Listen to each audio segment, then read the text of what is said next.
आज का हमारा काउंसलिंग फॉर्मेट है राकेश कुमार का। यहाँ पे मुझे पहले ऐसे स्टूडेंट मिले हैं जिन्होंने अपनी बात को किसी भी प्लेटफॉर्म पर बहुत ही ईमानदारी के साथ किया है, क्योंकि ईमानदारी के साथ स्टूडेंट बात तभी करते हैं जब वो हमारे फेस टू फेस होते हैं या हमारे सामने बैठकर काउंसलिंग कराते हैं। लेकिन और जो स्टूडेंट अगर वो किसी और माध्यम से अपनी काउंसलिंग कराते हैं, किसी सोशल मीडिया के लिंक से किसी तरीके से, तो वो अपनी बात अपनी इतनी स्पष्ट नहीं कहते। तो यहाँ बहुत अच्छा लगा कि इन्होंने अपनी जो समस्याएं हैं उनको बहुत ही स्पष्ट बताया, बहुत ही अच्छे से बताया। असल में ये राकेश भाई तुम्हारी समस्या नहीं है, ये सभी की समस्या है। बस ये है कुछ उस समस्या में जी रहे हैं, कुछ को लग रहा है हम नहीं निकल सकते। और एक बात ध्यान रखना कि कोई भी ऐसी समस्या नहीं है जिसका कोई समाधान ना हो। अगर इस दुनिया में कोई भी समस्या है तो उसका समाधान है, लेकिन हम वही लोग हैं कि जो चाहते ही नहीं उस समस्या का समाधान हो, समस्याओं में फंसे रहते हैं, उलझे रोते हैं और बाद में क्या होती है, समस्याएं आती हैं। तो राकेश भाई आपने अच्छी बात है सब कुछ बताया। आपका कॉम्बिनेशन बहुत अच्छा है, बहुत गुड कॉम्बिनेशन है, हिस्ट्री और पॉलिटी। इससे गुड कॉम्बिनेशन हो ही नहीं सकता। ये समझिए अगर आप हिस्ट्री को बहुत अच्छे से तैयार करेंगे तो आधी पॉलिटी तो आपकी वैसे ही तैयार हो जाएगी। बहुत ही गुड कॉम्बिनेशन है आपका, किसका, हिस्ट्री और पॉलिटी का। तो आज हम आपकी काउंसलिंग करेंगे कि किस तरीके से आपकी समस्याओं का समाधान होगा। तो ये समझ लीजिए हर समस्या का समाधान है जब आप समस्या प्रस्तुत करेंगे, बताएंगे, तभी समाधान होगा। तो हम बात करते हैं आपके बैकग्राउंड की। और बैकग्राउंड क्या है कि आपका हाई स्कूल जो है 70% नंबर सीबीएसई से हुआ है, जो कि अच्छी बात है। इसके बाद आपका इंटर जो है 55% नंबर से हुआ है। कोई बात नहीं, नंबर ऊपर नीचे हो सकते हैं। देखिए मैं आपको एक बात बताऊं, अगर किसी का एकेडमिक वीक है और वो टीजीटी या एलटी ग्रेड की तैयारी कर रहा है या एडिट जूनियर की तैयारी कर रहा है, वो किसी भी परीक्षा की तैयारी कर रहा है, अगर उसका एकेडमिक बेकार है तो आप एडिट जूनियर को हटा दीजिए और टीजीटी और एलटी इसमें कोई प्रभाव नहीं पड़ने वाला, क्योंकि टीजीटी और एलटी में आपकी एकेडमिक नहीं पूछी जाती, आपके एकेडमिक के नंबर नहीं जोड़े जाते।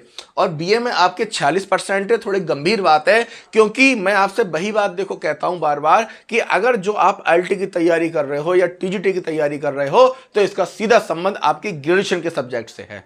अब यहाँ पे जरूरी नहीं है आपकी गलती हो, यहाँ गलती आपके कॉलेज की भी हो सकती है, आपके टीचर्स की भी हो सकती है। देखो यही तो अंतर है कि हमारे यहाँ एक भ्रम फैला दिया है कि सारी गलती स्टूडेंट की है, सारी गलती जो है बच्चे की है। भाई बच्चे की गलती नहीं होती, टीचर की भी गलती होती है, स्कूल की भी गलती होती है कि वो जो बच्चा वीक है या जिसको प्रॉब्लम आ रही है, जिसको समझ नहीं आ रहा है, उसको एक्स्ट्रा टाइम दिया जाए, एक्स्ट्रा क्लास लगाई जाए और उसकी हेल्प करी जाए। तो बीए में इनके 46% नंबर हैं, काफ़ी कम है। पीजी में और ज़्यादा कम है, इनके 44%। बीएड में इनके नंबर उठे हैं, 70% नंबर हैं, अच्छे नंबर से बीएड किया है। बस आपने एक राकेश भाई गलती ये करी है कि आपको मुझे टीजीटी और एलटी के अपने नंबर बताने चाहिए थे। अब आप ये अपने कैसे नंबर बताते मुझको, आप क्या करते, टीजीटी का एक पेपर प्रिंट आउट करा लेते, उसे सॉल्व करते ईमानदारी से, एक एलटी का पेपर सॉल्व करते और मुझे बताते कि टीजीटी में कितने नंबर हैं, एलटी में जीएस और सब्जेक्ट में कितने नंबर हैं। फिर एडिट जूनियर का जो अभी पेपर हुआ था वो आप प्रिंट आउट करके बताते। तो आप ये नंबर मुझे अपने किस पे बता दीजिएगा, कमेंट करके कैसी करके बता दीजिएगा, ठीक है, कि आपके जो है नंबर कितने। तो हम थोड़ा सा हालांकि हमें पता तो लग गया है कि आपका जो विषय है वो 50% से नीचे ही है। आपका जो सब्जेक्ट है हिस्ट्री पॉलिटी, वो हमें पता यहाँ से लगा कि आपने एक अच्छा काम ये करा कि आपने हमें सीटेट के नंबर बता दिए। एसएसटी में देखिए आपके 50% नंबर है, ठीक है, हमें यही पता लग गया कि आपके नंबर है 50%। लेकिन थोड़ा सा आप करेंगे एलटी और टीजीटी के नंबर तो हमें अच्छा रहेगा कि क्लियर हो जाएगा कितने हैं। हिंदी में भी आपके 50% हैं और देखो सीडीपी 70%, बीएड 70%। मेहनत व्यर्थ नहीं जाती, जहां आप वर्क करते हो, जहां रुचि होती है, जहां मन लगता है, यकीन मानना वह नंबर बढ़ते हैं। न मन लगा बीएड में, सिस्टम में मन लगा, साइकोलॉजी में मन लगा, नंबर यहां उठे, फिर नंबर यहां उठे, ठीक है। दूसरी बात यह है आपके पास मटेरियल नहीं है, केवल इंटर और हाई स्कूल की किताब 11वें 12वें की किताबें हैं एनसीईआरटी, इससे भाई काम नहीं चलेगा, मटेरियल आपको और लेना पड़ेगा। अब बात आई सर हम मटेरियल कहाँ से लें, तो मैंने एक वीडियो बना रखी है एसएसटी बुक लिस्ट, आप उस वीडियो पर जाइए एसएसटी बुक लिस्ट वाली पे और अपनी वहाँ से हिस्ट्री और पॉलिटी की बुकें नोट कर लीजिए, क्या करिए, हिस्ट्री और पॉलिटी की बुक वहां से नोट कर लीजिए। आप कह रहे हैं कि सर हमारा मैथ, इंग्लिश और रीजनिंग कमजोर है, तो राकेश भाई कोई टेंशन की बात नहीं है। मैथ आपका कहीं नहीं आने वाला, रीजनिंग कहीं नहीं आने वाली, इंग्लिश कहीं नहीं आने वाली, ठीक है। अब एलटी की जीएस में 1 से 2 क्वेश्चन आ भी गए मैथ रीजनिंग के, तो कोई फर्क ही नहीं है, क्योंकि वो भी आपका 5-6 मिनट खा जाएंगे, तो कोई तैयारी करने की आवश्यकता नहीं है, उसको आप छोड़ दीजिए। इसके बाद कोचिंग नहीं करी, कोई मसला नहीं है कोचिंग नहीं करने का, ठीक है। कोचिंग करना ना करना इससे कोई फर्क नहीं पड़ता है। जिसके पास यूट्यूब है वो अपनी सारी समस्याओं का समाधान यूट्यूब से कर लेता है। यूट्यूब पे भी 2 तरीके के लोग हैं, एक जेन्युइन लोग हैं और एक यूट्यूबर है, ठीक है। तो जो भी किसी विश्वविद्यालय के प्रोफेसर हैं या किसी इंटर कॉलेज के टीचर हैं या काउंसलर हैं, तो इस तरीके से आप उनसे समाधान ले सकते हो। टीचिंग नहीं करी, ये थोड़ा प्रॉब्लम की बात है। टीचिंग का तो यह है कि भाई आपको थोड़ी बहुत टीचिंग करनी चाहिए। अब टीचिंग क्या है कि चलो नहीं करी तो कोई बात नहीं, उसको भी हम पेंडिंग में रखते हैं टीचिंग वाले मसले को, क्योंकि टीचिंग का मसला थोड़ा सा अलग है। नहीं करी तो छोड़ो, कोई बात नहीं है। तो ये हो गया आपका बैकग्राउंड, ठीक है। तो बैकग्राउंड से हमें 3 बातें पता लगी। पहली बात तो ये पता लगी कि आपका एकेडमिक वीक है, कि जिसका एकेडमिक वीक है तो इसका कोई प्रभाव नहीं पड़ने वाला है किस पर, आपकी नौकरी पर, आपका जॉब पर। और प्रभाव पड़ेगा तो ये पड़ेगा कि जो चीजें आपने एकेडमिक में तैयार नहीं करी, जो पढ़ाई आपने एकेडमिक में नहीं करी, वो अब आपको करना पड़ेगी। अब एक चीज ये आप एकेडमिक में कर लेते तो अब मेहनत कम करना पड़ती, लेकिन अगर आप अब करेंगे तो कोई बात नहीं, ताजी ताजी मामला है। आप अभी नया नया पढ़ेंगे और नया नया ही आपके माइंड में याद रहेगा, बाद में आपको रिविजन करना पड़ता। अगर एकेडमिक में पढ़ के आए होते कोई बात नहीं, जो गलती पहले करी उसका सुधार हो जाएगा, अब आपको फिर से पढ़ना पड़ेगा, ठीक है।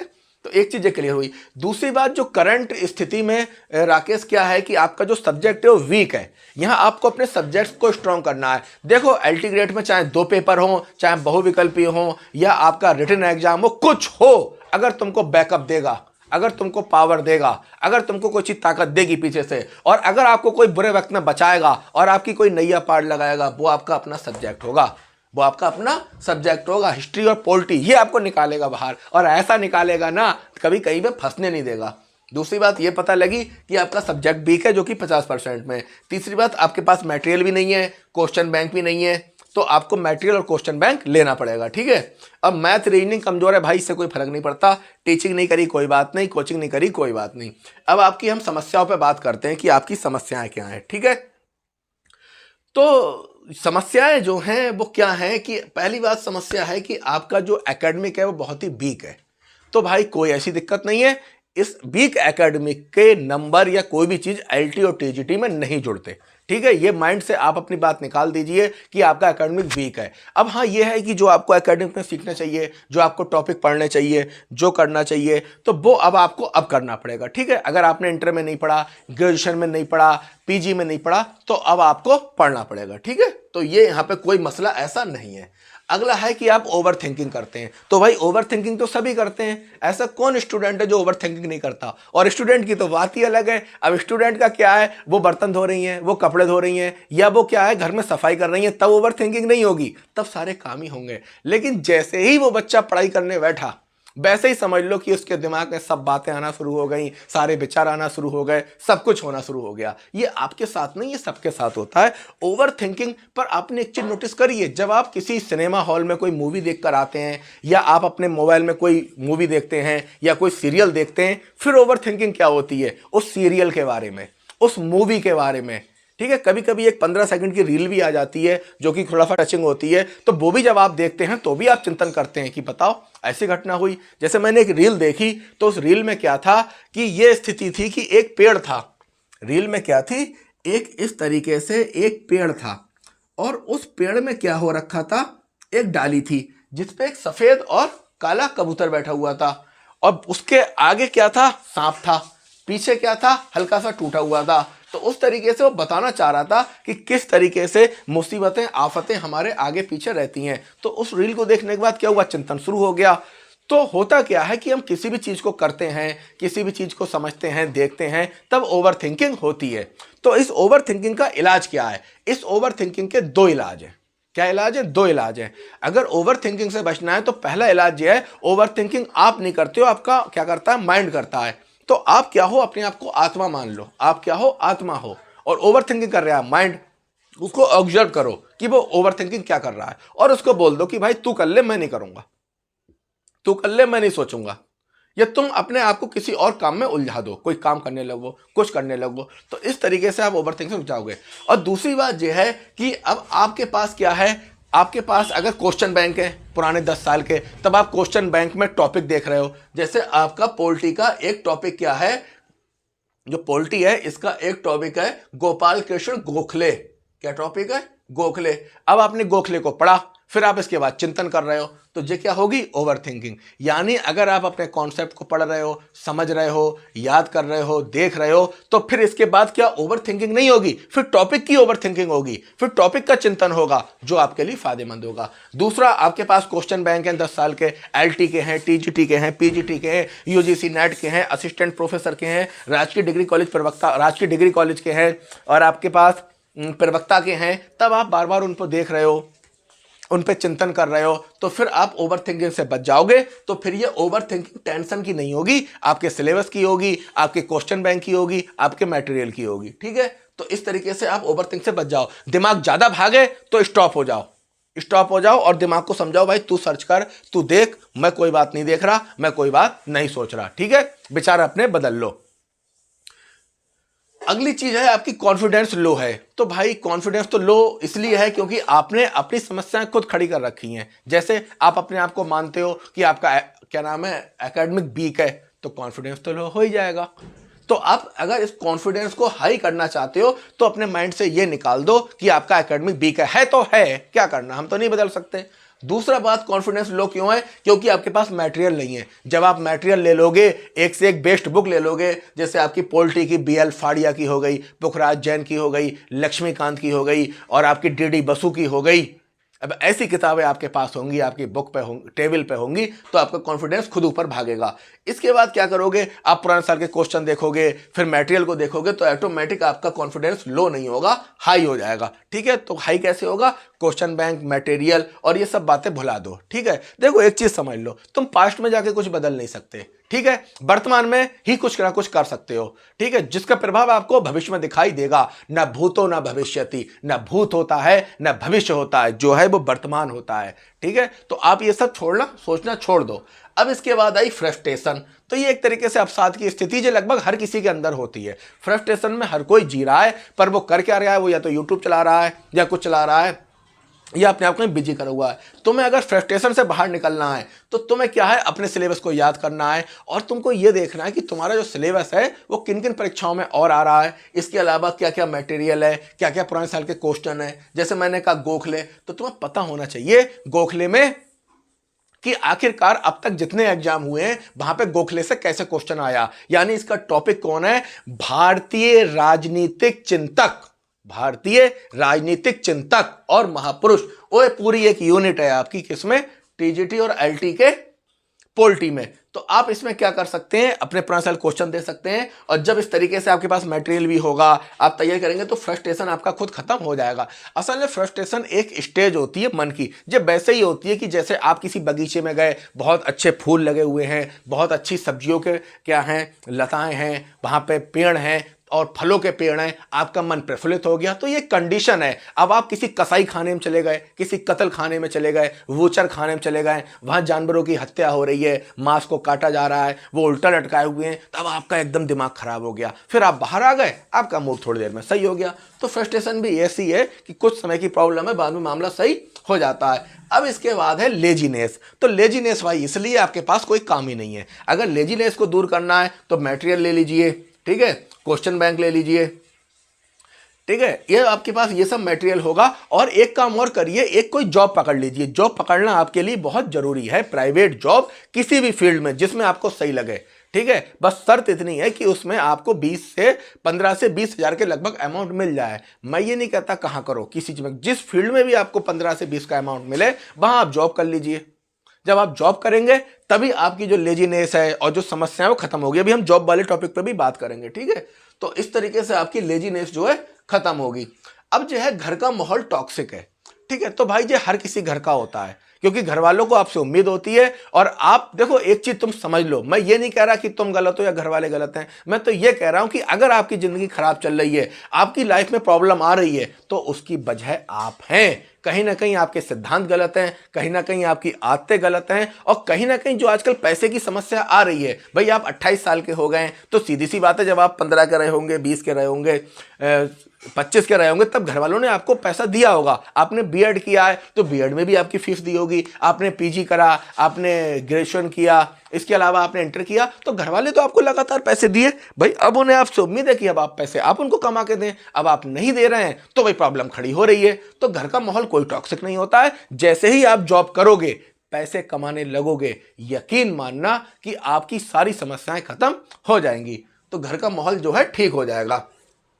इसके बाद है कि पास्ट की गलतियों में आप उलझे रहते हैं। जो भी पास्ट में गलतियां करी हैं, तो भाई ये मन है, और मन का हिसाब क्या है? मन का हिसाब जो है वो सीधा है। सीधा हिसाब क्या है कि जे आपको जब आप फ्री होते हो, कोई काम नहीं होता है, तो सीधे जाके आपको पास्ट में उलझा देता है। क्या करता है? पास्ट में जाकर उलझा देता है कि जे गलत हुआ, वो सही हुआ। तो मेरी एक बात ये बताओ, जब आप पास्ट में जाके कुछ बदल नहीं सकते, पास्ट में जाके कुछ सही नहीं कर सकते, तो पास्ट में जाके चिंतन करने से फायदा ही क्या? आप कुछ परिवर्तन कर सकते हो तो भविष्य में कर सकते हो, भविष्य में कुछ बदल सकते हो, तो फिर आप वर्तमान में ऐसा काम करो ना जिसका भविष्य में फायदा मिले। तो पास्ट की गलतियां, एक चीज समझ लो, अगर तुम पास्ट में जाके कुछ बदल सकते हो, मैं तुम्हें इसका कॉन्सेप्ट समझा दूं। देखो, ये मानव मस्तिष्क है। क्या है? मानव मस्तिष्क है। इसकी विशेषता ये है कि ये 50% बातें सोचता है पास्ट की, और 50% बातें सोचता है फ्यूचर की। 50% बातें सोचता है पास्ट की, 50% बातें सोचता है फ्यूचर की। वर्तमान के लिए इसके पास टाइम ही नहीं है। तो ना तो आप पास्ट में जाके कुछ चेंज कर सकते, ना ही फ्यूचर में जाके कुछ बदल सकते हो, ना भूतो ना भविष्यति। तो इसलिए आप इस चीज को छोड़ दो, पास्ट के बारे में कतई मत सोचो। हाँ, सीखो आपने क्या गलती की है, वो गलती दोबारा ना हो। फिर इसके बाद ये कि घर पर क्या होता है? इंसल्ट होता है। तो घर पे इंसल्ट तो होगा ही। जब आप भाई जॉब करेंगे, आपकी इंसल्ट होना बंद हो जाएगी। तो इंसल्ट होने का समाधान ये है, कोई भी 15 से 20 हज़ार की जॉब पकड़ लीजिए, तब आपकी इंसल्ट वाली प्रॉब्लम खत्म हो जाएगी। और दूसरी बात यह है कि आप जरूरी नहीं है कि टीचिंग लाइन को पकड़ें, क्योंकि टीचिंग लाइन का हिसाब बहुत खराब है। जो प्राइवेट स्कूल है, वहां पर 2-3 चीजें होती हैं। पहली बात तो सैलरी बहुत कम मिलती है। दूसरी बात ये, जो उनके अपने होते हैं या जानकारी वाले होते हैं या जान पहचान वाले लोग होते हैं, उनको बढ़ता दी जाती है। मैं एक स्कूल का नाम तो नहीं लूँगा, तो वहाँ पे एक बड़ी हास्यास्पद स्थिति चल रही थी। वो ये था कि एक टीचर को ना हटाना पड़े एक सब्जेक्ट का, तो उस टीचर को वहाँ रखने के लिए उससे दूसरा विषय पढ़वाया जा रहा था, और उसकी वजह से जितने और टीचर थे वो और विषय पढ़ा रहे थे। कहने का मतलब उस टीचर को हटाना ना पड़े, इसलिए जो हिंदी वाला था वो बेचारा बायो पढ़ा रहा था, जो बायो वाला था वो इंग्लिश पढ़ा रहा था, जो इंग्लिश वाला था वो कोई और सब्जेक्ट पढ़ा रहा था। तो बहुत ही खराब है किसका? प्राइवेट एजुकेशन का। पूरा दिन आपका खराब हो जाता है, लेकिन क्या होता है, उतनी बढ़िया सैलरी नहीं मिलती। इससे अच्छा अगर आप कोई प्राइवेट काम करते हैं तो वहाँ पे आपको 15 से 20 हज़ार मिल जाते हैं। अब कई लोग वर्णन करते हैं कि प्राइवेट स्कूलों में 30 हज़ार मिल रहे हैं, 35 हज़ार मिल रहे हैं। भाई 30-35 हज़ार की सैलरी किसी भी प्राइवेट स्कूल में नहीं मिल रही। ठीक है, वही 5 से 6 हज़ार रुपये मिलती है। वो तो आपको भी बात सारी पता होगी क्या है। अब इसके बाद आप कह रहे हैं रूटीन ब्रेक हो जाता है, तो भाई मुझे एक बंदा ऐसा लाके दे दो, या एक स्टूडेंट ऐसा लाके दे दो जिसका टाइम टेबल ब्रेक ना होता हो, जिसका रूटीन ब्रेक ना होता हो। लगभग सभी का रूटीन ब्रेक होता है। तो इस रूटीन ब्रेक से बचने का तरीका क्या है? इससे बचने के 2 तरीके हैं। पहला तरीका यह है कि आप जो भी टाइम टेबल बनाएं, जो भी रूटीन बनाएं, उसमें आप 3 घंटे जो है रिविजन के लिए बना के रखिए। क्या करिए? 3 घंटे रिवीजन के लिए बनाकर रखिए। यानी मान के चलिए कि आपने क्या करा, पहले राउंड में पढ़ाई करी सुबह 7 बजे से लेके 12 बजे तक। आपने 7 से लेके 12 तक पढ़ाई करी। इसके बाद आप क्या करिए, आपने खाना खाया, आप सोए, अब आप उठे कितने बजे? 2 बजे। अब आप 2 बजे से लेके 4 बजे का समय आप किसके लिए रखिए? रिवीजन के लिए रखिए। ठीक है, अगर आपका रूटीन ब्रेक हो रहा है तब आपकी कोई टेंशन नहीं है। तो जो 2 से 4 का समय है उसमें रिवीजन ना करके जो आपका नुकसान हुआ है वो पूरा कर लीजिए, और अगर रूटीन ब्रेक नहीं हुआ है तब आप अपना रिवीजन कर लीजिए। तो पहला तरीका रूटीन ब्रेक को से बचने का वो क्या है कि एक रिवीजन के लिए टाइम टेबल सेट करना, और दूसरा हफ्ते में 1 दिन की छुट्टी रखना। आपने पढ़ा होगा सीटेट में और यूपी टेट में एक पठार होता है। जब आप 5-6 दिन लगातार पढ़ते हो फिर दिमाग जो है वो नॉलेज लेना बंद कर देता है, तब आपको एक दिन का क्या करना पड़ता है, ब्रेक करना पड़ता है। जैसे मैं भी आपके लिए लगातार वीडियो नहीं बनाता, एक ही दिन बनाता हूँ, एक ही दिन में मैं 4 वीडियो बना दूंगा, इसके बाद मैं अपना काम करूंगा। तो यहाँ पे क्या होता है कि आप जब 4-5 दिन पढ़ाई करते हो तब क्या होता है कि आपका माइंड काम करना बंद हो जाता है। ठीक उसी तरीके से जिस तरीके से आप एक बार भोजन कर लेते हो, जब तक वो पचेगा नहीं तब तक आपको नेक्स्ट भूख नहीं लगेगी, वैसे ही ये ज्ञान होता है। जब तक आपने 4-5 दिन पढ़ाई करी वो ज्ञान प्रोसेस नहीं होगा, माइंड में सेट नहीं होगा, तब तक अगली नॉलेज आपको नहीं मिल पाएगी। तो आप क्या करिए, एक 3 घंटे का या 2 घंटे का टाइम बना के रखिए रिवीजन के लिए। अगर रूटीन ब्रेक हो रहा है तो उसमें खुद को सेट करिए। फिर इकोनॉमिक्स प्रॉब्लम है, जब आप जॉब करेंगे प्राइवेट तो आपकी जो इकोनॉमी प्रॉब्लम है वो दूर हो जाएंगी। इसके बाद आप पुरानी बातों में अटके रहते हो, तो भाई यही तो प्रॉब्लम है, जो भी लोग हैं पुरानी बात को में अटके हैं। तो मैं आपको एक बात बताना चाहता हूं, आप अपने माइंड से ये सोचो, क्या सोचो कि अगर पुरानी बातों में जाकर आप कुछ बदल सकते हो, कुछ परिवर्तन कर सकते हो, तो आप पुरानी बातों को सोचो, उसमें अटके रहो। और भाई अगर कोई परिवर्तन नहीं कर सकते हो तो अपनी आंखें बंद करो और जितनी भी घटनाएं आपके साथ पुरानी हुई हैं उसको महसूस करो कि आपने एक पोटली में बंद कर दिया है और उसको किसी भी यज्ञ में या आग के कुंड में या आग में उसको जला दो। और जलाने के बाद एक ही बात कहो, तेरा तुझको अर्पण, जो तेरा था वो तुझको ही दे दिया। अब अगली बात आपकी ये है कि फादर, तो भैया फादर को आप जॉब करो, भाई 25,000 की जॉब कर रहे हो तो 20,000 दे दो, 5,000 से अपना खर्च चलाओ, फादर टेंशन देना बंद कर देंगे। या अगर तुम 20 की जॉब कर रहे हो तो 15 फादर को दे दो, 5 खुद बचा लो, तो फादर टेंशन देना बंद कर देंगे। अगली बात है चिंता और घबराहट बहुत होती है। तो भाई जब आपको इतना मतलब जब आप कुछ कर ही नहीं रहे हैं, आप जॉब भी नहीं कर रहे हैं और फिर आपकी पढ़ाई भी नहीं हो पा रही है, तो सीधी सी बात है कि आपको चिंता घबराहट होगी। तो जब आप जॉब करेंगे प्राइवेट, देखो भाई एक चीज़ बताओ, अब आप कहोगे सर आप जॉब के लिए कह रहे हो, मैं पढ़ाई कब करूंगा? भाई तुम पढ़ाई ना आज कर सकते ना कल, क्यों नहीं कर सकते? क्योंकि तुम्हारी समस्याएं इतनी अधिक हैं कि घर वाले ही परेशान कर रहे हैं, रिश्तेदार भी परेशान कर रहे हैं, इकोनॉमी प्रॉब्लम भी चल रही हैं, और जो आपकी किताबें हैं वो भी 10-12 हज़ार से कम की तो किताबें भी नहीं आएंगी। इसके बाद पढ़ाई तभी तो कर पाएंगे जब फ्रेश माइंड होगा। ठीक है, पूरा दिन खराब हो जाता है। अब आप जब जॉब करेंगे, ठीक है, जॉब कितनी करेंगे, 6 से 7 घंटे करेंगे, और जब आपका पैसे आएंगे तब आपकी समस्याएं कम होंगी और आपका पढ़ाई में मन लगेगा। अगला, रिलेटिव परेशान करते हैं बोलिए। देखो एक चीज़ मैं बताऊं, रिलेटिव का कोई मसला ही नहीं है। तुम गलत काम कर रहे हो या तुम नहीं पैसे कमा रहे हो या तुम कुछ उनके काम बिगाड़ रहे हो या अपने बिगाड़ रहे हो, कुछ भी कर रहे हो, तो रिलेटिव चीखेंगे, तुम्हें बुली करेंगे। ठीक बात है, कल को तुम्हारी जॉब लग जाएगी, पैसा आने लगेगा, या तुम प्राइवेट जॉब करोगे तो अपने बिजी रहोगे, मतलब नहीं रखोगे, ध्यान नहीं दोगे, तो तुम खुद इस आफत से बाहर निकल आओगे। इस आफत से बाहर निकलने का तरीका है प्राइवेट जॉब कर लेना। जब आप जॉब करोगे तो अपने आप को जॉब में बिजी रखोगे, जो तुम्हारा समय बचेगा उसमें तुम पढ़ाई करोगे, फिर तुम्हें फुर्सत ही कहाँ है रिलेटिव की बात सुनने के लिए। अब बात क्या है, तुम फ्री हो, दिन भर घर पर रहते हो, तो रिलेटिव तो आएंगे और सुनाएंगे, चले जाएंगे। तो रिलेटिव ये हर किसी की प्रॉब्लम है। अब तुम एक बात जो सुनो, चलो आज तो तुम्हारे पेरेंट्स रिलेटिव ये चीज़ कह रहे हैं कि ये है वो है, बुली कर रहे हैं, कल को तुम मोहल्ले वाले करने लगे या समाज वाले करने लगे, फिर क्या करोगे? भाई आज तो पेरेंट्स कर रहे हैं, रिश्तेदार कर रहे हैं, तब तो आपको बुरा लग रहा है, गलत लग रहा है, और यही काम फिर आपके मोहल्ले वाले और समाज के लोग करने लगे, फिर आप क्या करोगे? तो इसलिए जो है आप इस पर ध्यान मत दो, आप अपना जॉब करोगे तो इनसे बच जाओगे। पेरेंट्स अनपढ़ हैं भाई, इससे कोई मतलब नहीं है, पेरेंट्स बहुत समझदार होते हैं वो एक बहुत ही प्रसिद्ध व्यक्ति हैं, तो उनकी एक बड़ी अच्छी बात लगती है मुझे, वो IAS की एक बहुत बड़ी कोचिंग चलाते हैं। एक दिन मैं उनकी रील देख रहा था, तो उस पर वो कह रहे थे कि पहले मुझे लगता था कि मेरे पापा को बहुत कुछ आता है जब मैं छोटा था, फिर मैं बड़ा हुआ, यंग हुआ, तब मुझे लगता है मेरे पापा को कुछ नहीं आता, और आज जब मेरी शादी हो गई, बच्चे हो गए, तब मुझे लगता है मेरे पापा को बहुत कुछ आता था तो भाई इस बात की गहराई को समझो कि एक समय मुझे लगता था कि मेरे पापा को बहुत पता है, बहुत जानते हैं, फिर इसके बाद मैं जब यंग हुआ तब मुझे लगा वो कुछ नहीं जानते हैं, और आज जब मैं समझदार हो गया, मेरे अपने बच्चे हैं, तब मुझे लगता है कि वास्तव में बहुत कुछ जानते थे। तो ठीक है, पेरेंट्स तो बहुत जानते हैं, सब कुछ उन्हें पता है, कोई ऐसी दिक्कत नहीं है।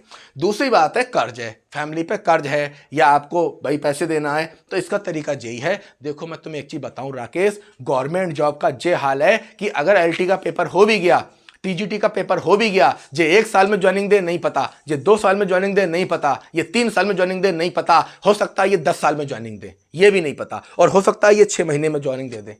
तो इस चीज़ को मान के चलो कि ऐसा नहीं है कि अभी तुम पेपर दोगे फिर एग्जाम क्लियर हो जाएगा और तुमको ज्वाइनिंग मिल जाएगी। भाई ज्वाइनिंग भी मिलेगी, 6 महीने बाद तो सैलरी मिलती है। तुझे कोई IAS PCS नहीं है कि एकदम कतई इधर पेपर हुआ इधर ज्वाइनिंग हो गई। तो आप यहाँ करो। देखो मैंने आपको बहुत अच्छे से पढ़ा है, समझा है, स्टडी किया है, इसके बाद ही मैं ये बातें बता रहा हूँ आपको। इसके बाद फैमिली प्रेशर है। जब आप प्राइवेट जॉब करोगे तो फैमिली प्रेशर खुद ब खुद खत्म हो जाएगा। अब आप कह रहे हो इससे बाहर आना है। क्या करना है? इससे बाहर आना है। ठीक है, अब मैं आपको बताता हूं कि इससे बाहर कैसे आना है। ठीक है, मेन बात। अब तो तुमने सब बताया A to Z की फैमिली प्रॉब्लम है, रिश्तेदार बुली करते हैं, पेरेंट्स बुली करते हैं, इसके अलावा सभी लोग परेशान करते हैं। तो ऐसी स्थिति में एक बात तो तय है राकेश भाई कि आपका पढ़ाई में मन नहीं लगता। जब इतनी दिक्कत है, ये कुछ वही वाला सिद्धांत है जैसा कि चाणक्य ने कहा है। चाणक्य ने क्या कहा है? चाणक्य ने कहा है अंदर से आघात, बाहर से आक्रमण। ठीक है, अगर किसी दुश्मन को मारना है तो अंदर से आघात करना होगा, बाहर से आक्रमण।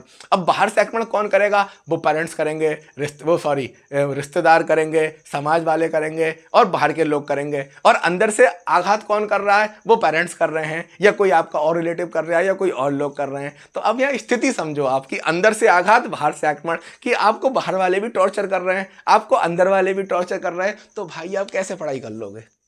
बात आ रही समझ में? तब आपको क्या करना है? आपको कोई भी प्राइवेट जॉब पकड़ लेना है जो आपको दो तरीके से फायदा देगी। पहले तरीके से क्या फायदा देगी कि आपको डिप्रेशन से बाहर निकालेगी, आपको जो गालियां पड़ रही हैं उससे बाहर निकालेगी।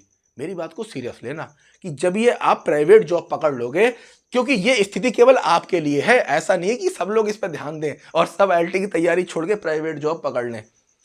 जो समस्याएं आपकी हैं, तो आप अगर प्राइवेट जॉब ले लेते हैं तो पहली बात तो यह है कि आपके ऊपर जो कर्ज है या जो फैमिली प्रेशर है या जो भी इकोनॉमी प्रॉब्लम है वो सब दूर हो जाएगी। दूसरा फायदा क्या मिलेगा कि आप जो हो आपके पास इतना टाइम नहीं होगा कि आप दूसरों की बातें सुनो, आप दूसरों की बातों पर ध्यान दो, इन सब के लिए आपके पास समय नहीं होगा। और तीसरी बात, जब आप अपना जॉब करके आओगे या जब आपको पैसे आने लगेंगे तब आप पढ़ने बैठोगे तो आपका पढ़ाई में मन लगेगा। ऐसा नहीं होगा कि आप, अब आपके साथ क्या हो रहा होगा मैं बताऊं, आप पढ़ने बैठते होगे, आपके दिमाग में वही बातें घूमती होंगी कि वो रिश्तेदार ये कह गया, कल को पापा ने ये कह दिया, परसों को उसने वो कह दिया। फिर दो ही रास्ते हैं, या तो ओवर थिंकिंग करते रहो बैठ के या फिर नशा करो। और नशे की स्थिति क्या है? जब तक नशे का असर रहता है तब तक तो आदमी जो है वो सही रहता है, और जैसे ही नशा खत्म वो भैया फिर ओवर थिंकिंग करने लगता है। तो कुल मिला के दोनों में है बर्बादी। ठीक है, तो क्लियर क्या है कि आपको जॉब लेना है। और इसके अलावा क्या है कि जब पौधा लगता है राकेश भाई, तो पौधा लगने से पहले या आप कोई खेती करते हैं तो खेती करने से पहले एक खेत की भूमि को उर्वरक बनाना होता है, उपजाऊ बनाना होता है। उसमें जो पोषक तत्व कम होते हैं उसमें वो पोषक तत्व बढ़ाने होते हैं। तो वैसे ही आप जिस फ्रस्ट्रेशन से गुजर रहे हो, आप जिस अवसाद की स्थिति से गुजर रहे हो, जो अंदर से आघात और बाहर से आक्रमण है, तो पहले आपको अपने माइंड को सही करना होगा, क्योंकि कई बार यही होता है माइंड ठिकाने नहीं आता।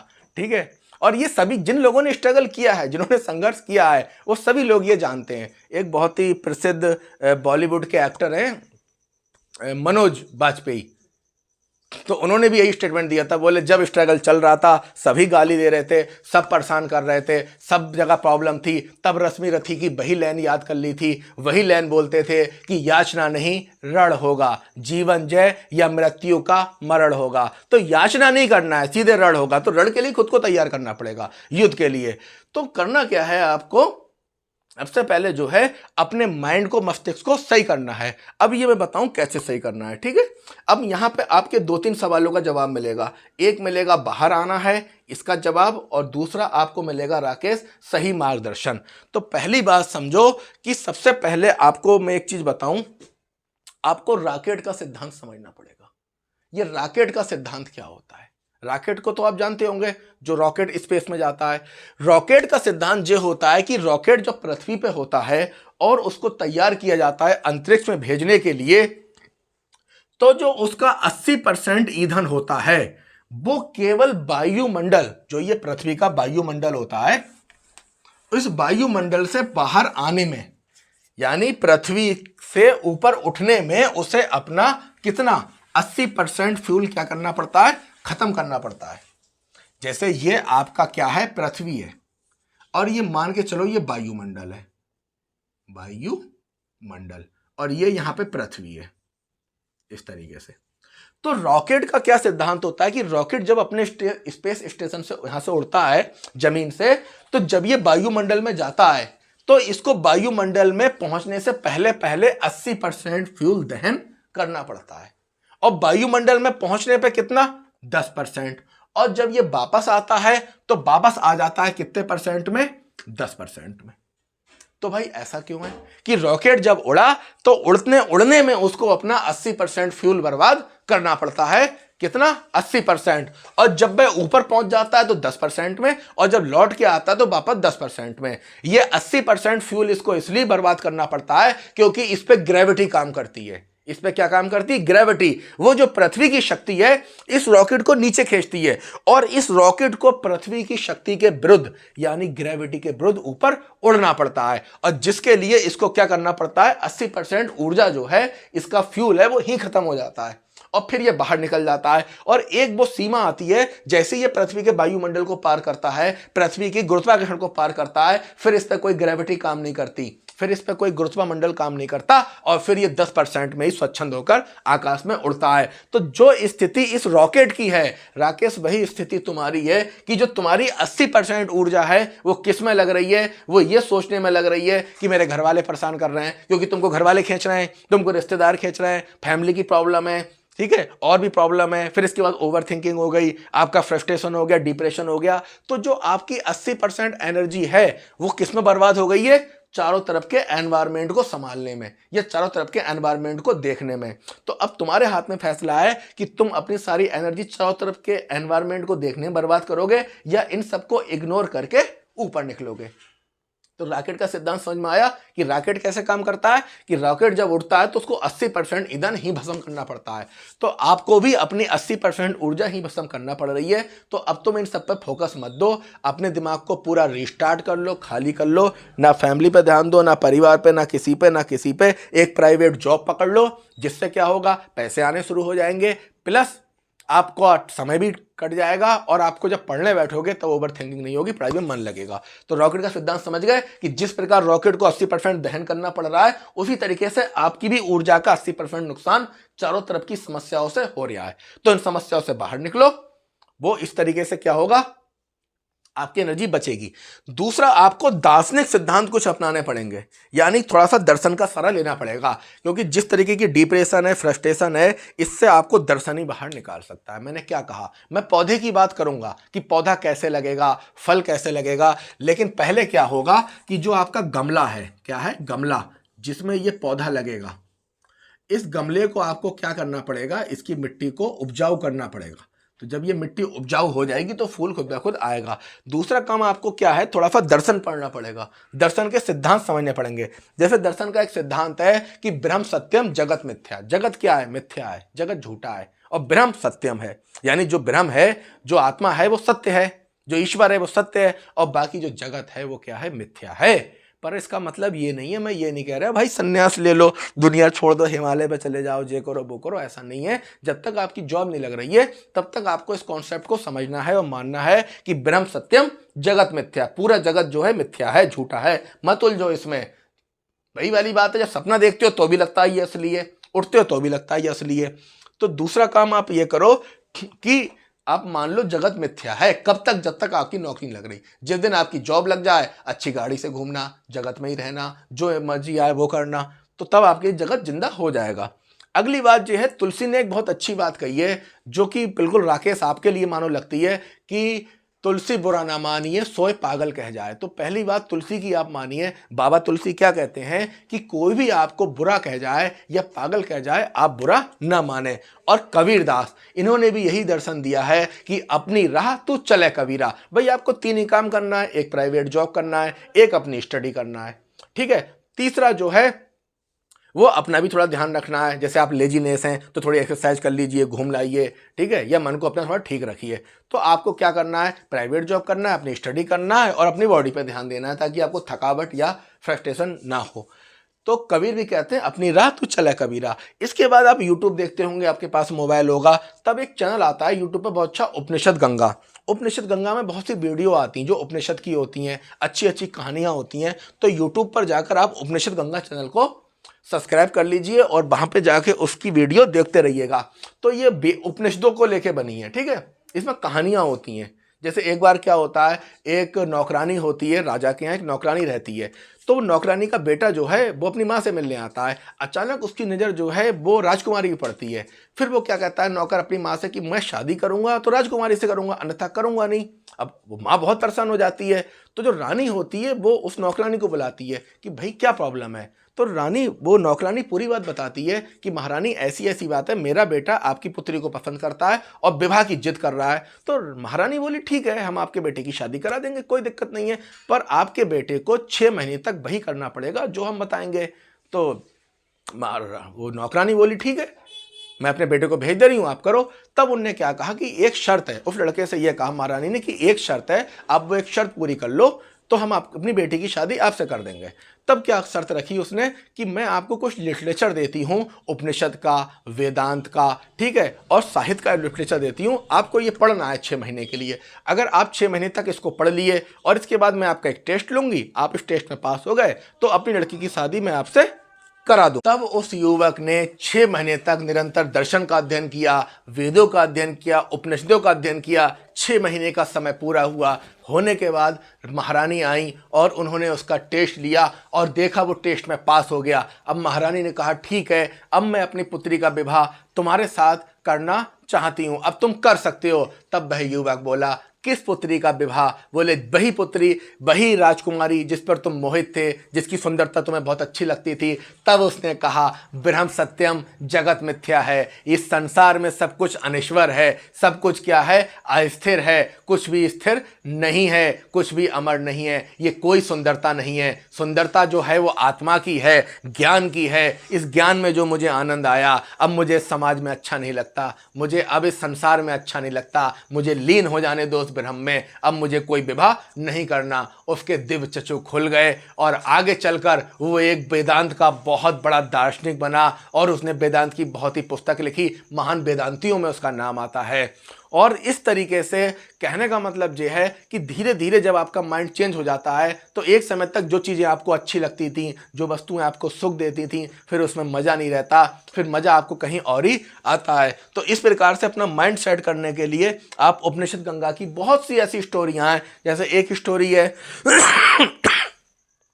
तो उसमें बड़ी अच्छी बात आता है कि जब तुम सोने को जान लेते हो तो सोने से बनी हुई वस्तुओं को जान लेते हो, जब तुम मिट्टी को समझ लेते हो तब तुम मिट्टी से बनी हुई वस्तुओं को समझ लेते हो।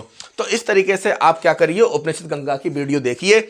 अगला है कि देखो भाई सोशल मीडिया छोड़ना पड़ेगी। ये सोशल मीडिया में इंस्टाग्राम हो गया, फेसबुक हो गया, व्हाट्सएप हो गया और उनके स्टेटस हो गया, भाई बहुत फर्जी लोग हैं। मैं नहीं कहता सब फर्जी हैं, कुछ 1-2% असली भी हैं, पर वो जिस तरीके के स्टेटस लगाते हैं, जिस तरीके के कमेंट उनकी इंस्टाग्राम पे पोस्ट रहती हैं। मैं खुद सोशल मीडिया से बहुत दूर रहता हूँ। मैं ना तो इंस्टाग्राम चलाता, फेसबुक भी कभी कभार खोली वरना फेसबुक भी नहीं चलाते, व्हाट्सएप भी बहुत कम चलाते हैं। तो आपको क्या करना पड़ेगा, सोशल मीडिया छोड़ना पड़ेगी, क्योंकि जैसे ही आप इंस्टाग्राम खोलते हो वो एक अलग दुनिया है, उनके कपड़े, उनका स्टाइल, उनका लाइफ स्टाइल, वो अपनी लग्जरी लाइफ दिखा रहे हैं, तो वहाँ पे फिर डिस्टर्बेंस हो ही जाता है कि ये वो। तो इस तरीके से जैसे एक बहुत बड़े जो है वो यूट्यूबर हैं, इन्फ्लुएंसर भी हैं, तो उनके एक जो फादर थे उनका पॉडकास्ट हुआ था, तो उनके फादर ने स्पष्ट कहा कि मेरा बेटा जो लग्जरी लाइफ दिखाता है वो असल में वैसी लाइफ नहीं जीता, वो एक दिखावे की लाइफ है, उसकी लाइफ अलग है। तो ये सब सोशल मीडिया है, ये अलग ही संसार है, थोड़ा इससे आप दूर रखिए। आप बायोग्राफियाँ देख सकते हैं बहुत से, जैसे आपका ही फील्ड है, आप गोखले की बायोग्राफी देख सकते हैं, ठीक है, आप गांधी की बायोग्राफी देख सकते हैं, बाकायदा जो आपके चैप्टर हैं उसको आप यूट्यूब पर देख सकते हैं। और 3 लोगों के फोटो वही अपने रूम में लगा लीजिए, एक डार्विन का, एक जॉर्ज ग्रेगर मेंडल का, एक रामानुजम का। ये 3 महापुरुषों के, या कह सकते हैं 3 वैज्ञानिकों के, एक गणितज्ञ है, 2 वैज्ञानिक है, इनके फोटो अपने मोबाइल में सेव कर लीजिए या कमरे में ला के लगा लीजिए और इनके बारे में अच्छे से पढ़िए। ये डार्विन कौन था? ये वही था कि जिसके पिता ने पूरा जोर लगा लिया कि बेटा डॉक्टर बन जाए, बेटा डॉक्टर बन जाए, बेटा डॉक्टर बन जाए, पर बेटे ने अपना ग्रेजुएशन ही पूरा नहीं करा, जैसे तैसे ग्रेजुएशन पूरा किया पर डॉक्टरी की पढ़ाई पूरी नहीं करी। और जब ये, क्योंकि इसका मन प्रकृति में लगता था, जीव जंतुओं में लगता था, जब ये बीगल नाम के जहाज पर गया और जाने के बाद जब उसने रिसर्च करी और करने के बाद अपना जो विश्व प्रसिद्ध सिद्धांत था सर्वाइवल ऑफ द फिटेस्ट, जो योग्य होगा वही जिंदा रहेगा, और इसके बाद जो उसने अपना ज्ञान दिया, जो अपनी रिसर्च दी, जो सिद्धांत दिए, उसको पढ़े बिना कोई डॉक्टर बन ही नहीं सकता। वो भले ही डॉक्टर नहीं बन पाया, लेकिन उसका काम इतना अजर और अमर हो गया मेडिकल साइंस में कि उसको पढ़े बिना तो कोई डॉक्टर बन ही नहीं सकता जब तक उसको ना समझ ले उसके सिद्धांतों को। तो डार्विन को समझना, जॉर्ज ग्रेगर मेंडल, जो अब जिसके माता पिता उसको इतना पढ़ाना चाहते थे, वो भी पढ़ना चाहता था, पर उसको एक प्रॉब्लम यह थी कि जैसे ही वो परीक्षा हॉल में जाता था या परीक्षा देने जाता था, उसे डर लग जाता था, उसे घबराहट हो जाती थी, उसे दहशत हो जाती थी। वो बेचारा ग्रेजुएशन भी पूरी नहीं कर पाया, और जब उसे बहुत ही गिल्टी फील हुआ कि मैं अपना ग्रेजुएशन नहीं कर पा रहा हूँ, तो वो जाके जंगल में रहने लगा। उसने क्या करा, कुटी बनाई, और कुटी बनाकर जंगल में रहने लगा। और रहते रहते उसके आसपास मटर के पौधे थे, उसने 27,000 मटर के पौधों पर प्रयोग किया, और इतना प्रयोग किया और सिद्धांत दिया अनुवांशिकता का, जो आगे चलकर पूरे मेडिकल साइंस में, पूरे विज्ञान में एक मील का पत्थर साबित हुआ। और ऐसा पत्थर साबित हुआ, भले ही वो डॉक्टर नहीं बन पाया या ग्रेजुएशन नहीं कर पाया, उसको पढ़े बिना आज कोई डॉक्टर नहीं बन सकता, उसको पढ़े बिना उसको कोई भी वैज्ञानिक रिसर्च पूरी नहीं कर सकता। ये वही अनुवांशिकता का सिद्धांत है जो आप देख रहे हो, जितना फर्टिलाइजेशन चल रहा है, इसके अलावा जो पौधों की तरक्की है, सब्जियों का उत्पादन है, अनुवांशिकता चेंज कर दी जा रही है, डीएनए परिवर्तन हो रहे हैं, ये किसकी देन है? George Gregor Mendel. रामानुजम, जो अपने इंटर के बाद की आगे की पढ़ाई पूरी नहीं कर पाए, बहुत ही सिफारिश के बाद, बहुत ही मुश्किलों के बाद एक जॉब लगी, लेकिन गणित से मोह कभी कम नहीं हुआ। वो बंदा कभी ग्रेजुएशन नहीं कर पाया, पीएचडी नहीं कर पाया, लेकिन गणित में जो उसकी रुचि थी, उसने वो काम कर दिया कि उस पर पीएचडियां हो रही हैं, कि उस पर किताबें लिखी गई, उस पर फिल्में बनी। तो कहने का मतलब ये है कि अपना काम ईमानदारी से करो। यकीन मानो, अगर गवर्नमेंट जॉब नहीं लग रही है और अगर सिलेक्शन नहीं हुआ, तो नुकसान तुम्हारा नहीं है, नुकसान उस सिस्टम का होगा, नुकसान उस आयोग का होगा जिसने आपको नहीं लिया या जहां पर आपकी नौकरी नहीं लगी। क्या पता आपके लिए इससे कोई बेहतर चीज हो। तो इस तरीके से आप क्या करो, डार्विन, मेंडल और रामानुजम की फोटो लगातार रखो, देख सकते हो, बायोग्राफी देखो, सोशल मीडिया छोड़ो, और जॉब तो भाई आपको लेना ही पड़ेगी, वरना जो आपकी कंडीशन है उससे आप बाहर नहीं निकल पाओगे। अब बात आई स्टडी आप कब करोगे, तो स्टडी आपको रात में करना है। दिन में क्यों नहीं करना है? क्योंकि दिन में भाई आप जॉब करेंगे, इसके बाद जो समय मिले उसमें रेस्ट करिए, सोइएगा, आराम करिए, रात में पढ़िए। रात में अगर 4 से 5 घंटे पढ़ लिए तो आपकी बहुत पढ़ाई हो जाएगी। क्यों? क्योंकि इसलिए अधिक पढ़ाई हो जाएगी, अब जिस कंडीशन में आप इस समय जी रहे हो, आप पढ़ोगे, आपका मन फोकस ही नहीं करेगा, आपका मन कहीं लगेगा ही नहीं, फिर आप नशे की तरफ भागोगे, या यूट्यूब की तरफ भागोगे, या सोने की तरफ भागोगे, या आप ओवर थिंकिंग करोगे, या रिश्तेदारों को गाली दोगे, या घर वालों को दोगे। तो इससे बढ़िया ये है कि आप जब जॉब कर लेंगे, जो आपको शाम का समय मिलेगा 3 से 4, 5, 6 घंटे, जो भी घंटे का, उसमें आप क्या करिए, स्टडी करिए, आपका फोकस बहुत बढ़िया आएगा, आपकी पढ़ाई बहुत अच्छी होगी, और इसके बाद आपका आगे काम चलता रहेगा। अगला आपकी समस्या है सही मार्गदर्शन। तो सही मार्गदर्शन मैंने आपको बता ही दिया, जॉब लेना है, रात में पढ़ाई करना है, और उससे आपकी सारी समस्याएं खत्म हो जाएंगी। अगली बात आपने कही है नोट्स बनाने का तरीका। मुझे सर आप नोट्स बनाने का तरीका बता दीजिए, बहुत प्रॉब्लम होती है। आपने बहुत अच्छा क्वेश्चन पूछा है। 98% स्टूडेंट की यही प्रॉब्लम है, उन्हें नोट्स बनाने नहीं आते, उन्हें नोट्स के बारे में पता नहीं है, वो नोट्स के बारे में कुछ भी नहीं जानते कि नोट्स कैसे बनता है, क्या होता है। इसके बारे में बता रहा हूँ कि नोट्स कैसे बनते हैं। देखो राकेश भाई, मुझे कुछ चीज़ें आपके बारे में पता लगी हैं कि जैसे आपके हिंदी में 50% नंबर हैं, इसका मतलब आपका जो रीडिंग स्किल है वो बहुत ही पुअर है, यानी जो आपकी रीडिंग स्किल है बहुत ही बेकार है। आप चीज़ों को पढ़ के नहीं समझ पाते, आप चीज़ों को पढ़ के करेक्ट नहीं कर पाते। आपको अपनी हिंदी ठीक करनी पड़ेगी, आपको अपनी हिंदी ठीक करना पड़ेगी। तो नोट्स बनाने का तरीका जो है कोई रॉकेट साइंस नहीं है। नोट्स बनाने में 3 पॉइंट होते हैं, ठीक है। पहला पॉइंट क्या होता है नोट्स बनाने में, कि आपको अपनी रीडिंग स्किल बेहतर करना पड़ेगी। रीडिंग स्किल बेहतर 2 तरीके से हो सकती है। एक तो आप न्यूज़पेपर पढ़ना शुरू कर दीजिए, और पढ़ के क्या है उसका जो समरी है, थीम है, वो निकालिए। दूसरा आप नॉवेल पढ़ सकते हैं, ठीक है। आप नॉवेल पढ़िए, नॉवेल में क्या है, आप नॉवेल पढ़िए। और नॉवेल भी नहीं पढ़ रहे हैं तो आपके पास पोल्ट्री है, आप पोल्ट्री पढ़िए। आप महात्मा गांधी को पढ़िए, आप गोपाल कृष्ण गोखले को पढ़िए, तो इन लोगों को, सुभाष चंद्र बोस को पढ़िए, इससे आपकी रीडिंग सही होगी। दूसरी बात, आपको स्टडी मटेरियल खरीदना पड़ेगा। तो भाई वही वाली बात है कि अब आप जॉब नहीं करेंगे तो आपके पास पैसा नहीं आएगा, क्योंकि स्टडी मटेरियल मेरे हिसाब से हिस्ट्री और पॉलिटी की जो जेन्युइन बुकें हैं, जो अच्छी बुकें हैं, वो 12-13 हज़ार से कम की नहीं पड़ेंगी, ठीक है। महंगी किताबें डी डी बसु हो गए, लक्ष्मीकांत हो गए, BL फाड़िया हो गए, पुखराज जैन हो गए, लक्ष्मीकांत जी, सब महंगी बुकें हैं, ठीक है। तो इसके बाद आपको क्वेश्चन बैंक लेना है। क्वेश्चन बैंक आपको कौन कौन सा लेना है वो मैंने बता ही दिया है उसमें, ठीक है। एलटी का लेना है, टीजीटी का लेना है, पीजीटी का लेना है, जीआईसी प्रवक्ता का लेना है, ठीक है, असिस्टेंट प्रोफेसर का लेना है, यूजीसी नेट का लेना है। ये आपको क्वेश्चन बैंक लेने ही लेने हैं। इसके बाद आपको A4 के पेपर पे ही नोट्स बनाना है।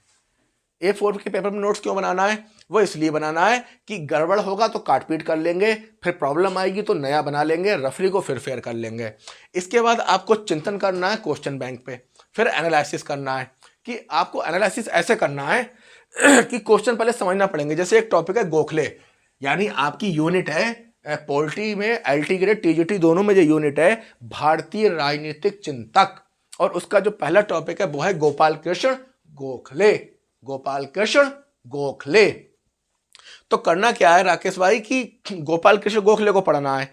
तब आपको पहले क्या करना पड़ेगा, जो भी कंपटीशन के एग्जाम हुए हैं, टीजीटी पीजीटी XYZ जो भी हुए हैं, तो उसमें आपको ये देखना पड़ेगा कि आखिरकार गोखले से कौन कौन से क्वेश्चन पूछे गए हैं या गोखले से किस तरह के क्वेश्चन पूछे गए हैं। अब आपके पास 2-3 जो भी किताबें होंगी उसमें आप गोखले में देखोगे कि ये क्वेश्चन किस किताब में मिल रहे हैं, तो आपको पता लग जाएगा कि आधे क्वेश्चन जो है वो एक किताब में मिल रहे हैं, कुछ क्वेश्चन एक किताब में, कुछ क्वेश्चन एक किताब में, कुछ क्वेश्चन एक किताब में, यानी गोखले के जो है क्वेश्चन चारों किताबों में मिल रहे हैं। तो इस तरीके से आपको पता लग जाएगा कि कहां कहां से आपको कौन कौन से पॉइंट नोट करना है, फिर आप गोखले लिख के उसका नोट्स बना लेंगे। मुझे पता है ये चीज आपकी बहुत समझ में नहीं आई, ठीक है। अब इसी बात को मैं दूसरे तरीके से आपको समझाता हूं, ठीक है। आपने अपना एलटी ग्रेड और टीजीटी का सिलेबस देख लिया। आपके एलटी ग्रेड में भी एक टॉपिक है भारतीय राजनीतिक चिंतक, आपका टीजीटी में भी एक टॉपिक है भारतीय राजनीतिक चिंतक, ठीक है राकेश भाई। एक चीज क्लियर हो गई, आपको करना है।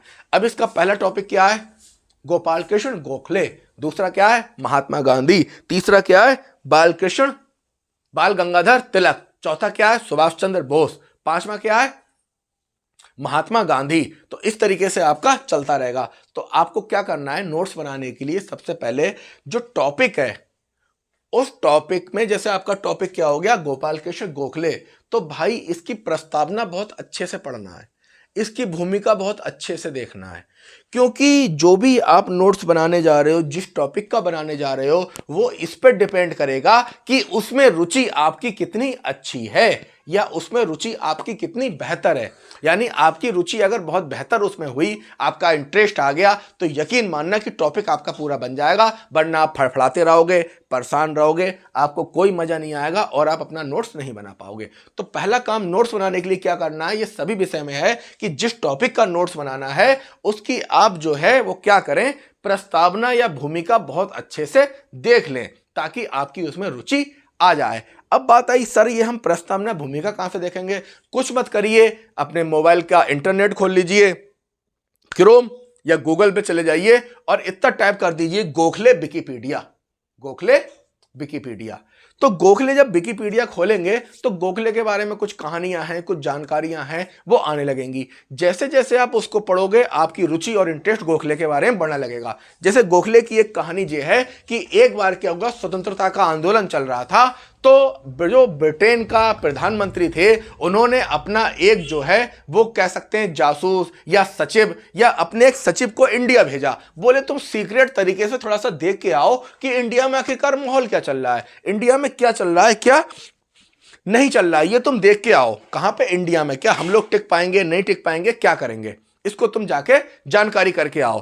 तो वो जो प्रधानमंत्री का सचिव था वो इंडिया आया और आने के बाद वो अलीगढ़ में रुका हुआ था। उसी दिन एक घटना क्या घटी, घटना ये घटी कि जो गोपाल कृष्ण गोखले, बहुत खतरनाक व्यक्ति हैं ये गोपाल कृष्ण गोखले।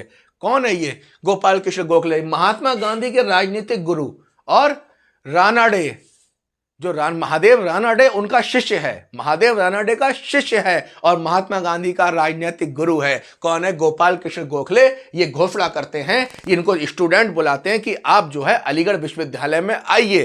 अंग्रेज उसी दिन घोषणा कर देते हैं कि आज अलीगढ़ में ना तो कोई बग्गी चलेगी, ना कोई घोड़ा गाड़ी चलेगी, ना कोई दूसरी गाड़ी चलेगी, पूरा ट्रैफिक जाम रहेगा। हम भी तो देखें कि ये आदमी पैदल जो है कैसे आता है, ये आदमी किस तरीके से एंट्री मारता है, कहां पर, अलीगढ़ विश्वविद्यालय में। हम कोई भी वाहन नहीं चलने देंगे और इसको रोक देंगे।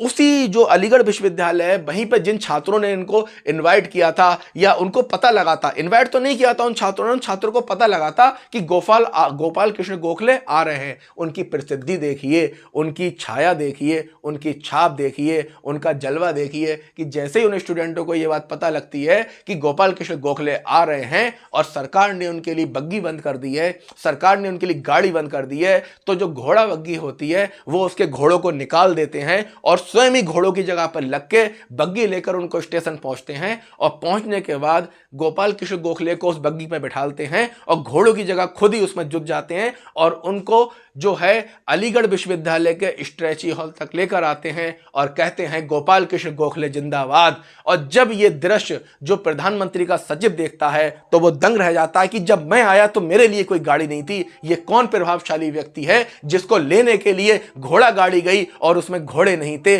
कौन थे? स्वयं स्टूडेंट थे। और वह उसी दिन एक लेटर लिख देता है वहां के प्रधानमंत्री को, अब तुम भारत में नहीं टिक पाओगे जहां पर गोपाल कृष्ण गोखले जैसे गुरु रहते हो और जिनका सम्मान बच्चे इतना करते हो कि घोड़े नहीं वो खुद ही उनके लिए बग्गी लेकर आ रहे हैं, तो अब तुम्हारे दिन जो है करीब आ गए हैं। तो ये कौन था? ये वो गोपाल कृष्ण गोखले थे कि जिनका इतना प्रभाव था, इतना सम्मान था कि महात्मा गांधी भी उनको अपना गुरु मानते थे।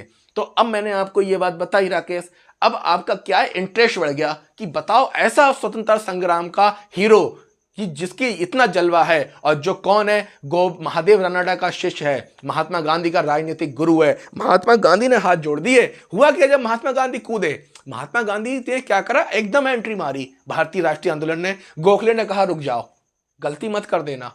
3 क्लास है हमारे इंडिया में, एक हाई क्लास है, एक मीडियम क्लास है और एक मजदूर क्लास है। ठीक है, हाई क्लास को तुम जानते हो, तुम काम करके आए हो हाई क्लास के साथ। मीडियम क्लास को तुम थोड़ा समझते हो, क्यों? क्योंकि तुम मीडियम क्लास में हो। लेकिन जो मजदूर और किसान वर्ग है तुम उनको नहीं समझते हो। तुम भारत में उतरो, मजदूर और किसानों के बीच में जाओ और देखो उनका क्या लाइफ स्टाइल है, क्या स्थिति है। तो महात्मा गांधी को उतरना पड़ा पूरे भारत में, 2 साल मजदूरों के बीच, किसानों के बीच रुके, तब उस पूरे आंदोलन को समझ पाए और इसके बाद खाका खींचा। और यही कारण था कि कहीं भी वो फ्लॉप नहीं हुए। वो अहिंसा ऐसे ही लेके नहीं चले, उन्हें चीजें पता थी। तो इस तरीके से राकेश है क्या कि जब आप टॉपिक की प्रस्तावना को समझ लोगे, भूमिका को जान लोगे, अब आपका क्या है, गोपाल कृष्ण गोखले में जो है बहुत ज्यादा इंटरेस्ट बढ़ गया। इनकी एक आध कहानियां नहीं, इनकी बहुत कहानियां हैं, सैकड़ों कहानियां हैं इनकी। एक बार क्या हुआ था, इनको टीचर ने इनसे क्वेश्चन पूछा अपने क्लास के बच्चों से कि बच्चों तुम सबको अगर एक हीरा मिल जाए तो क्या करोगे? तो किसी बच्चे ने कहा मैं रख लूंगा, किसी ने कहा कुछ रख लूंगा। जब गोपाल कृष्ण गोखले से पूछा कि मैं पता लगाऊंगा कि वो हीरा किस व्यक्ति का है, टीचर ने कहा अगर तुमको नहीं पता लगा कि वो किसका है तब क्या करोगे? बोले मैं उसको बेच दूंगा और जो उससे धन मिलेगा उसको देश सेवा में लगा दूंगा, अपने पास नहीं लूंगा। बहुत सी इनकी कहानियां हैं। तो जैसे जैसे आपका टॉपिक में प्रस्तावना बढ़ेगी फिर आपको बात समझ में आएगी कि आपको परिचित हो जाएंगे कि हाँ गोपाल कृष्ण गोखले नाम के कोई व्यक्ति हैं। फिर क्या होगा, फिर आप क्वेश्चन में देखो, बैंक में देखो कि गोपाल कृष्ण गोखले से एलटी में कैसे क्वेश्चन आए, टीजीटी में कैसे हैं, पीजीटी में कैसे हैं, उसको एक पेज में नोट कर लो। इसके बाद जो आपका मटेरियल है उस मटेरियल में जहां जहां से क्वेश्चन आए हाईलाइटर लगाओ और इसके बाद उसको क्या करो, नोट करो अपने कॉपी में। नोट करने के बाद में जो हरे पॉइंट है वो तो नोट करना ही है। और इसके अलावा ऐसा भी हो सकता है कि जो क्वेश्चन आप देखो वो क्वेश्चन एक किताब में ना मिले, तब दूसरी किताब का सहारा लेना पड़ेगा, BL फाड़िया का लेना पड़ेगा, लक्ष्मीकांत का लेना पड़ेगा, DD बसु का लेना पड़ सकता है और पुखराज जंग लेना पड़ सकता है। तो इस तरीके से सारे क्वेश्चनों का मटेरियल एक पेज में आ जाए, ये होता है आपका नोट्स। ठीक है, मैंने आपको बता दिया कैसे नोट्स बनेंगे। इसके अलावा भी अगर आपको कोई चीज़ समझ में ना आए आप कमेंट करके बता सकते हो, मैं आपको दोबारा बताऊंगा। और बेटा बात यही है कि समस्याएं सबके आगे आती हैं पर समाधान भी है। आप 3 काम कर लो, आप एक तो गवर्नमेंट जॉब ले लो, वो आप एक प्राइवेट जॉब ले लो, इसके बाद आपकी समस्याएं दूर हो जाएंगी। बाकी मेहनत से अपना स्टडी मटेरियल खरीद लो और इसके बाद आप रात में स्टडी करो, आपका सिलेक्शन आगे हो जाएगा धीरे धीरे। और जैसी लगे कि आपकी परीक्षाएं करीब आ गई और जो है परीक्षाएं करीब आ रही हैं, टाइम कम है, फिर आप प्राइवेट जॉब छोड़ देना, फिर अंडरग्राउंड होकर तैयारी कर लेना, आपका सिलेक्शन हो जाएगा। और भी कोई प्रॉब्लम है तो आप मुझे कमेंट करके बता सकते हैं।